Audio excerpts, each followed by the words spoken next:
නමෝ තස්ස භගවතෝ අරහතෝ සම්මා සම්බුද්දස්ස නමෝ තස්ස භගවතෝ අරහතෝ සම්මා සම්බුද්දස්ස නමෝ තස්ස භගවතෝ අරහතෝ සම්මා සම්බුද්දස්ස යථාගාරං දුච්ඡන්නං වුට්ඨේ සමති විජ්ජති එවං අභාවිතං චිත්තං රාගෝ සමති විජ්ජති යථාගාරං සුච්ඡන්නං වුට්ඨේ නසමති විජ්ජති එවං සුභාවිතං චිත්තං රාගෝ නසමති විජ්ජති තී.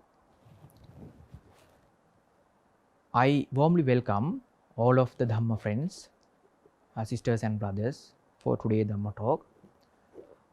Today I am going to conduct my Dhamma sermon with regards to the verses which is in the first chapter of the Dhammapada, Yamaka Vagga, verse number 13th and 14th. So I uttered these two verses.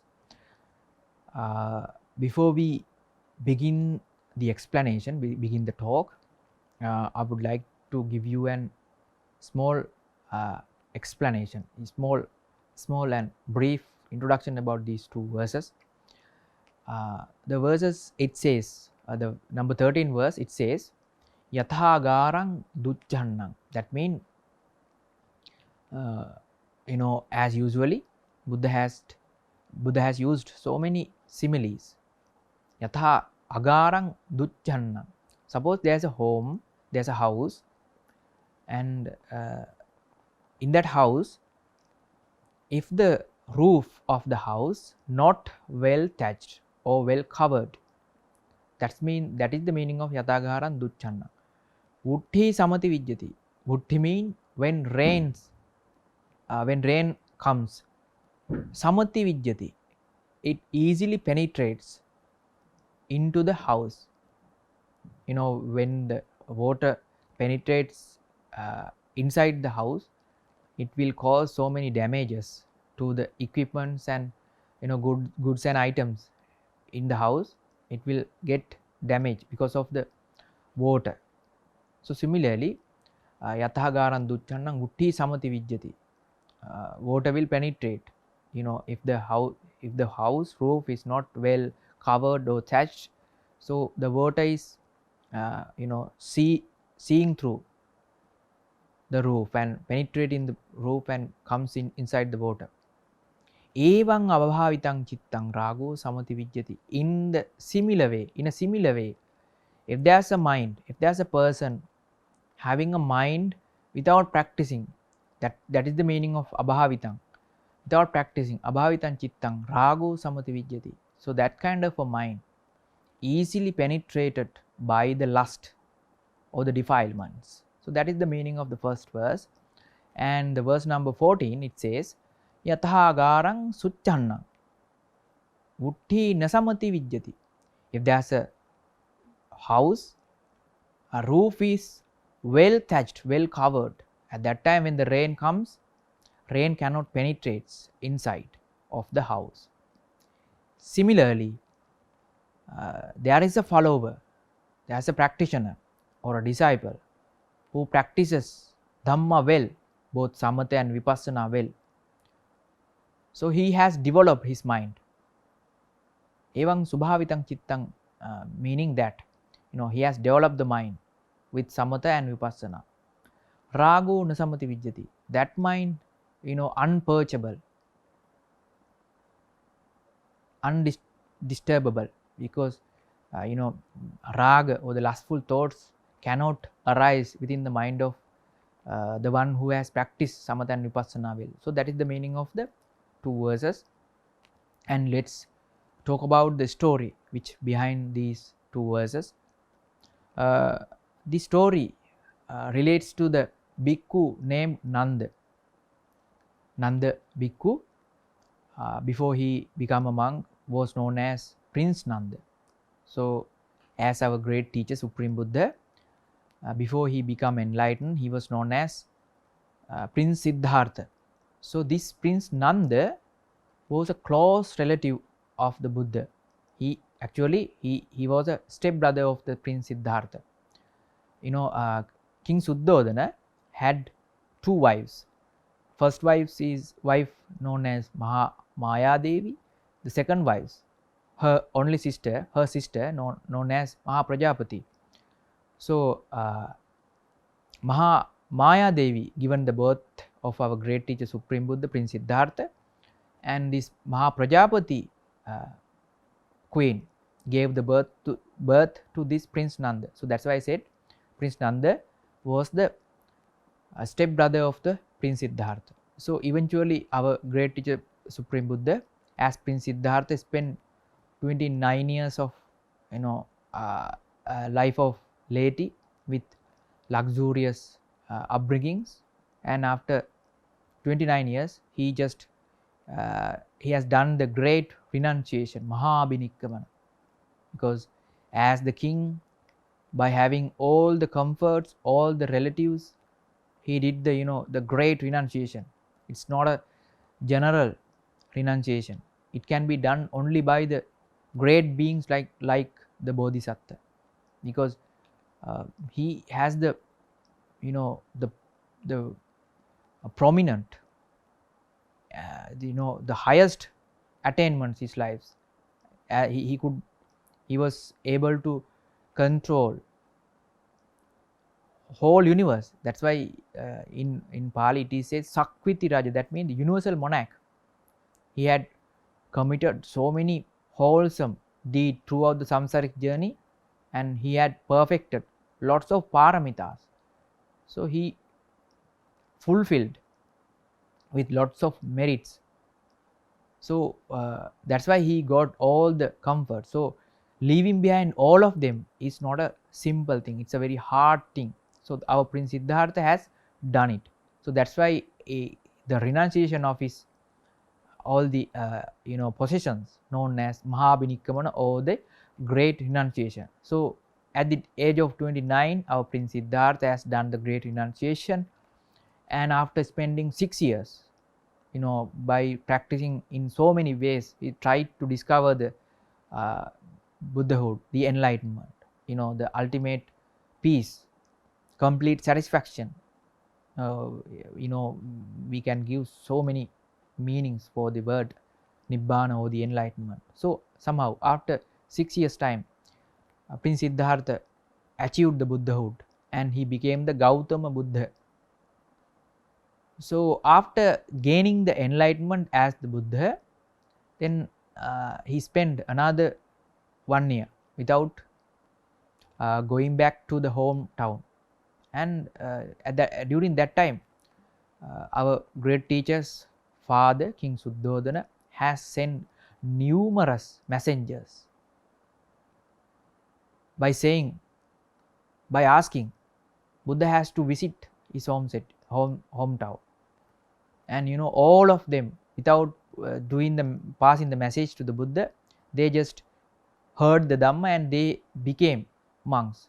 But ultimately Kaludai, the one when the Prince Siddhartha, when he was doing the great renunciation, Mahabhinikkamana, at that time Kaludai Thero helped him, and with him then ultimately King Suddhodana decided to send him as the messenger. And before he send him to the Buddha, he made a promise. He will have the chance to become a monk, but before becoming a monk he should inform the Buddha matter, and Buddha has to return back to the hometown. So Kaludai messenger has done it, and with that message Buddha accepted the invitation, and after 1 year's time, altogether then 7 years, after 7 years he returned to the home city. When he returned back to the city, the relatives of our great teacher, Sakyans, named as Sakyans, they are from the Sakya clan, Sakya tribe, so they were known as Sakyans. So including King Suddhodana, father of our great teacher, and Yasodhara, wife of our great teacher, and there were so many relatives gained the fruitions of this Dhamma, namely Sotapanna, Sakadagami, and Anagami. Within 3 days, our great teacher's father, King Suddhodana, achieved the third stage. First day he achieved the Sotapanna, second day he achieved the Sakadagami, and third day he achieved the Anagami. So likewise, so many relatives penetrated the Dhamma, and they were so much fortunate enough to gain the Dhamma knowledge. So at the third day, they were planning 3 major events in the city.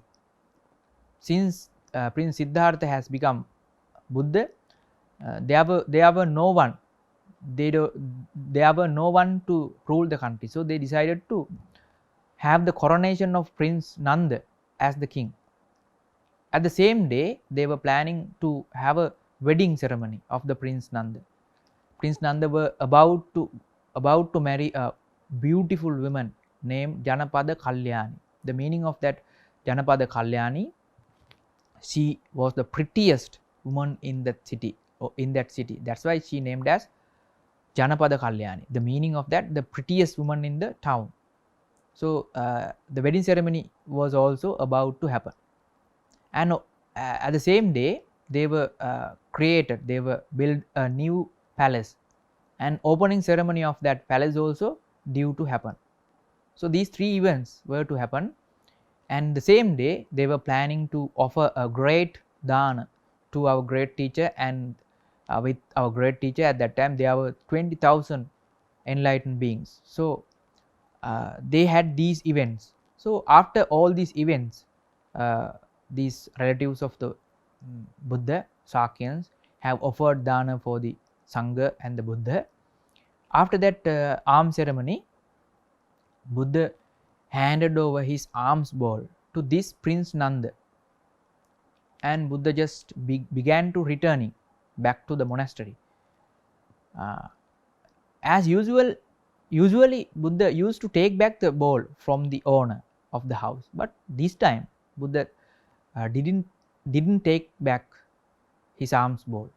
Without taking the bowl, Buddha was just returning from the palace to the monastery. And Prince Nanda, by expecting that Buddha would take the bowl in between the way, in between the path, he just followed the Buddha. At that time, when Prince Nanda following the Buddha, the Princess Janapada Kalyani also heard the news that Prince Nanda was following the Buddha. At that time, some relatives of the Buddha criticized the Buddha. Why? Because Buddha has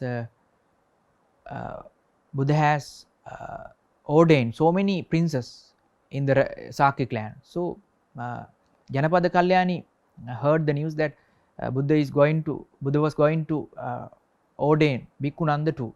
So immediately rushed behind the Prince Nanda and said, by imploring him, she said to him that, please, dear prince, return back immediately. So the words of Princess Janapada Kalyani have touched the bottom of the heart of the Prince Nanda. With that emotional feelings, Prince Nanda followed the Buddha, and since the Buddha had not taken back his alms bowl, both of them were returned to the monastery. When Prince Nanda reached to the monastery, Buddha asked Nanda, would you like to become a monk? At that time, as the elder brother, this Prince Nanda was having a much respect towards the Buddha. He was unable to refuse the advice given by the Buddha. So immediately he said, yes sir, I am willing to become a monk. So Buddha asked other bhikkhus to make the ordination of the Prince Nanda. So eventually Prince Nanda became as Bikku Nanda.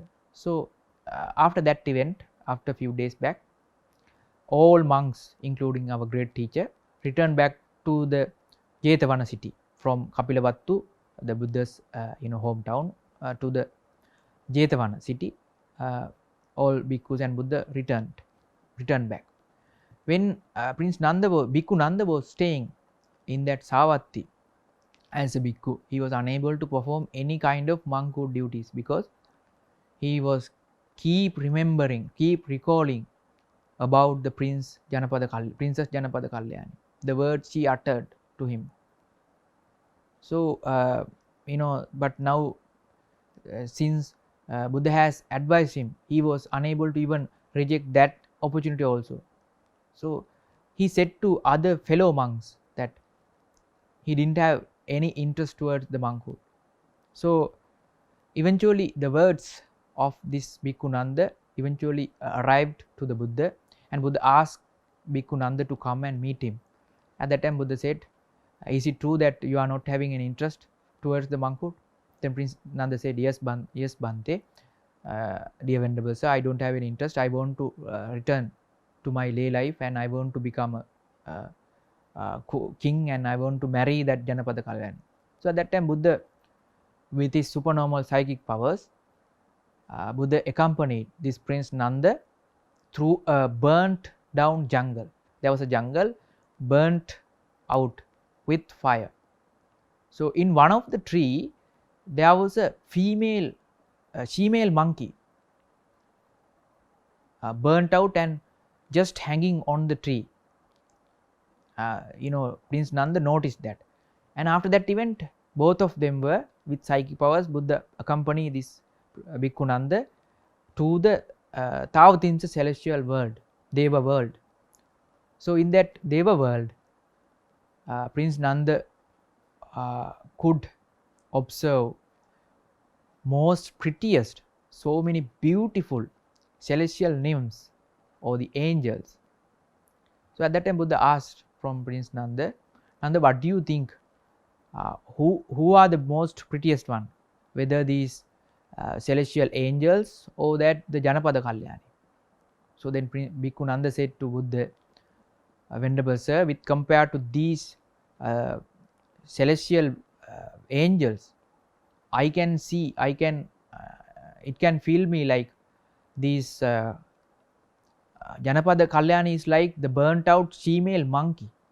So he was so amazed and happy that he was able to witness such kind of prettiest angels. And Buddha said immediately, if you stay as a monk and if you perform monkhood duties well, then I will promise you to give 500 of them. And Buddha made a boon to the Bhikkhu Nanda, and both of them were returning back from the Tavatinsa Deva world to the Jetavana monastery. And at that time Bhikkhu Nanda was performing his monkhood duties well in order to gain the 500 angels. So this story came into the ears of the other fellow monks, and when they got hear this story, they were ridiculed about the Bhikkhu Nanda by saying that you are just like a hireling. Hireling mean someone who work for money. So you are like a hireling. You are performing these monkhood duties not for getting the Dhamma knowledge or the enlightenment, but to get just 500 angels and 500 Deva females. It is kind of a silly thing which not suits for a monk at all. So that's why the other fellow monks were ridiculed. So when they ridiculed,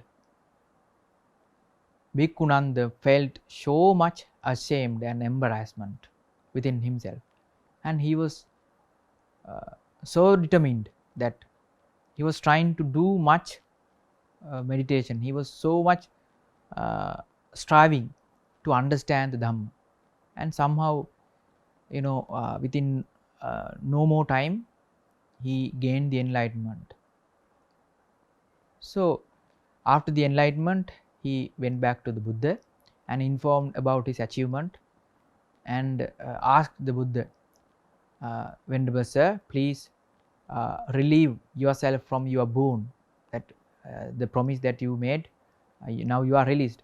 At that time Buddha said to Bikku Nanda, at the time you gained the enlightenment, I knew that, and at the time you achieve the enlightenment, you were already released from that boon that I given to you. And hence that, after informing the matter, he returned back to his abode and just staying. And those other fellow monks, they were keep continuing with their blemishments and ridicules. They were keep ridiculing him. At that time he said, no, I am not like earlier. Now I have given up all the attachments. I don't need to go back anymore. I don't want to become a king anymore. I don't need any association with Princess Janapada Kalyani. But at that time again, the fellow monks had doubts on the Bikku Nanda. Because why? Before few days back, he was just weeping about Janapada Kalyani, but now he is telling he doesn't have any interest. So they informed the matter to the Buddha.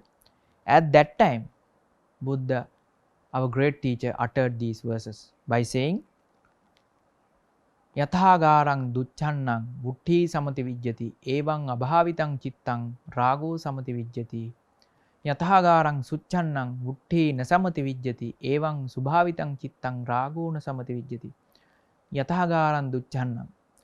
In the way, if there's a roof really and well thatched and well covered, when the rain comes, water cannot penetrate inside the house, so thereby the house is well guarded and protected. Similar way, if one can practice samatha and vipassana, bhavana, well, guard their mind, so the lustful thoughts will not hinder his monkhood process. So that is the meaning of those verses. And those who not practice well, their lives like the unthatched, not properly thatched house.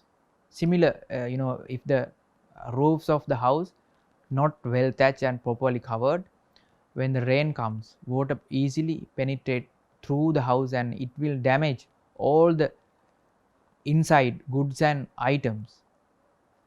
It causes a great damage.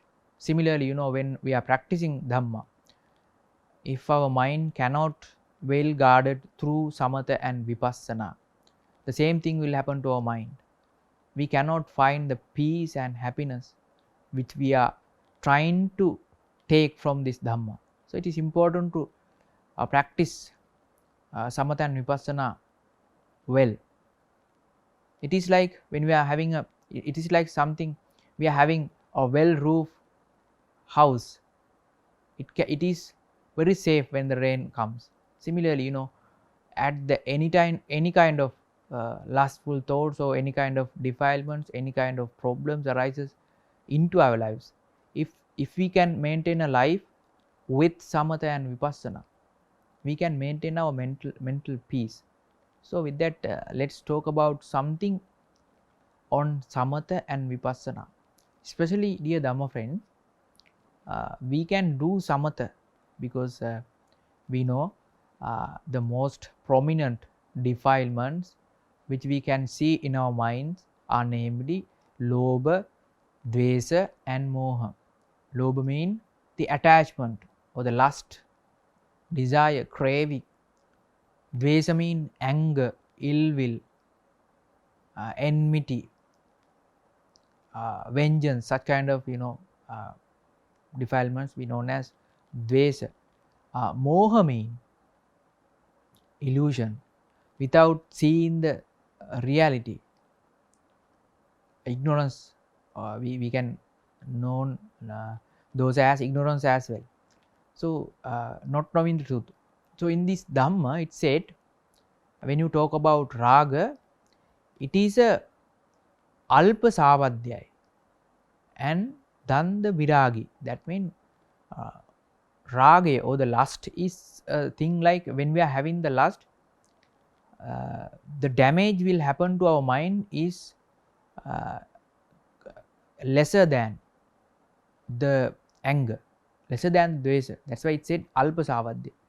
It doesn't say that it's a good thing to have, but with compared to dvesa, it causes little damage to the mind. And Kippa Viragi, it is very difficult to remove, eradicate, because very difficult to identify. And for the Dvesa it said Maha Savadya and Kippa Viragi.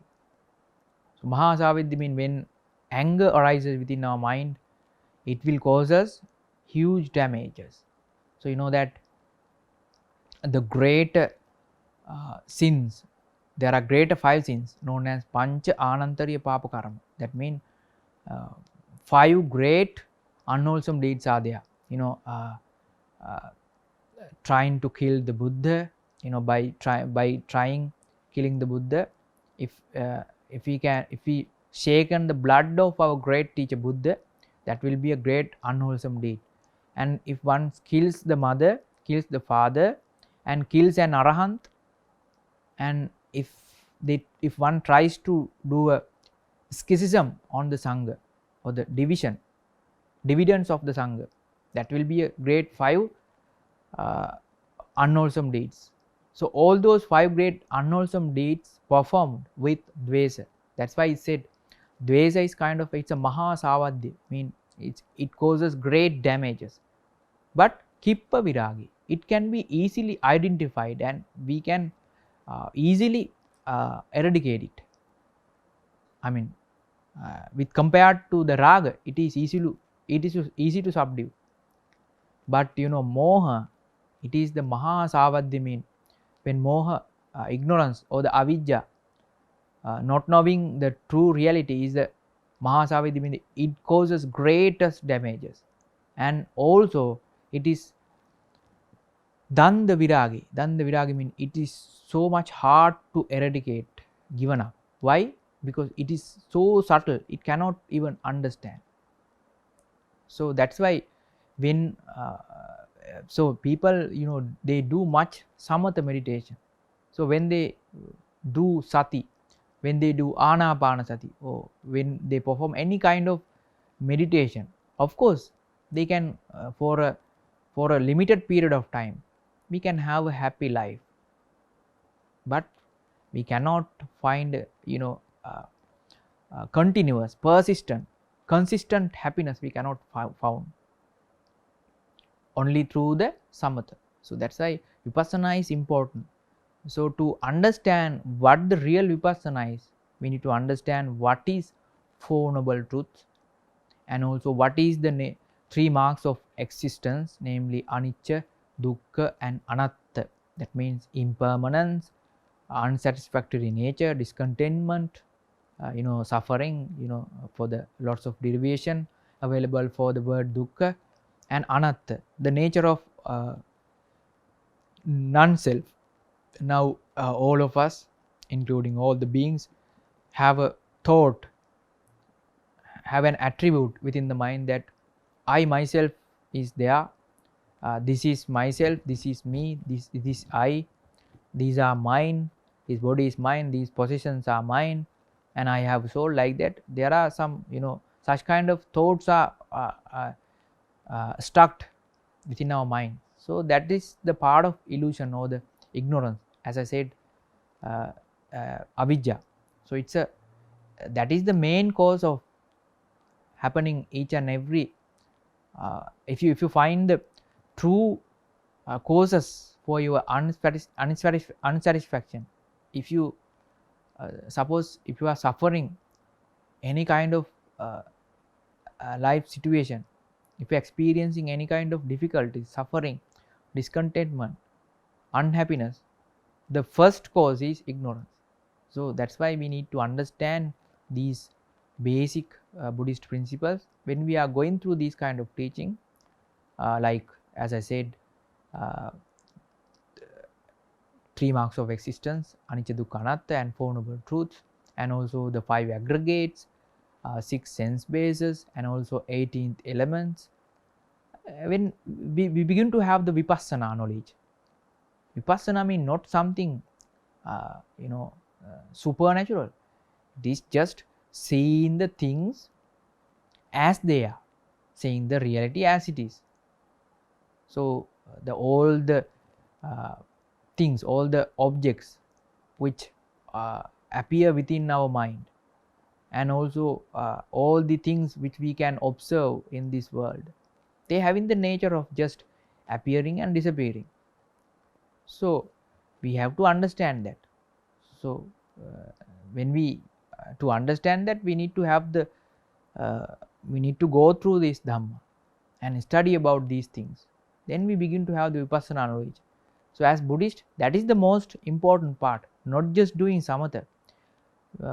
So in the coming Dhamma talks, let's talk about these kind of subtle teachings in order to gain the Vipassana knowledge. Thereby you can have a happy life into a life to you. In future Dhamma talks, let's discuss about these subtle principles like Four Noble Truths and 3 marks of existence and such kind of subtle teachings, in order to given you the opportunity to have the Vipassana knowledge. When we have the Vipassana knowledge, we can see things clearly, and thereby we can have a happy life. When you have the Vipassana, it is you begin to see this Dhamma as the reality, not just something you believe. You're experiencing thing. For an example, when you do your samatha meditation, the most prominent way of meditation is doing anapanasati meditation. That means inhaling and exhaling meditation. During that inhaling and exhaling meditation, when your mind so focused on the inhaling and exhaling process, you can witness, you can experience your those inhaling and exhaling process as the body.